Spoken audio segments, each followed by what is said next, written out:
kjo reformë është e rëndësishme në radhë parë për qytetarët tanë, pra reforma administrative dhe territoriale, sepse vendi ka të njëjtën ndarje administrative territoriale që nga viti 92, pra që nga zgjedhjet e para lokale në korrik të vitit 92, ndërkohë që ka një përmbysje demografike, pra është një ndarje e cila është tërësisht e zhvlerësuar dhe jo efikase.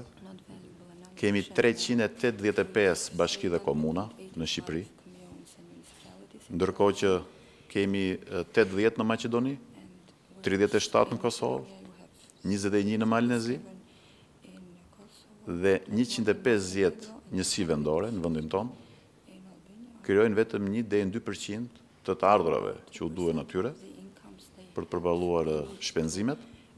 Nuk kryejnë pra 150 njësi vendore asnjë investim dhe asnjë shërbim ndaj komunitetit tyre dhe vetëm nga kostoja administrative që do të kursehej në bazë të reforme do të fitoheshin rreth 80 milion dollar.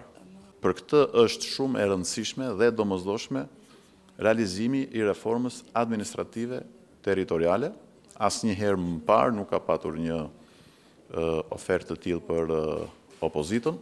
Gjithçka do të bëhet në mënyrën më transparente dhe sipas standardeve europiane.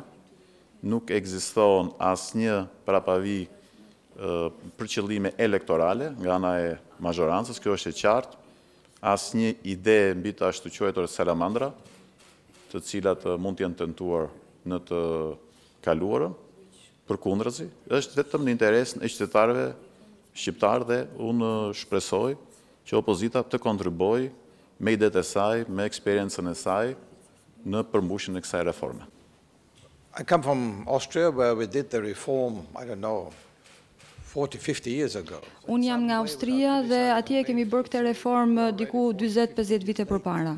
Pa dashur të kritikoj Shqipërinë, them që ju jeni vonë në realizimin e kësaj reforme dhe ajo duhet kryer, duhet bërë. Sipas bisedimeve që kam pasur dhe me kryetarin e opozitës, me kryeministrin dhe me kryetarin e kuvendit, unë nuk shoh që të ketë ndonjë pengesë në arritjen e kompromisit për kryerjen e kësaj reforme.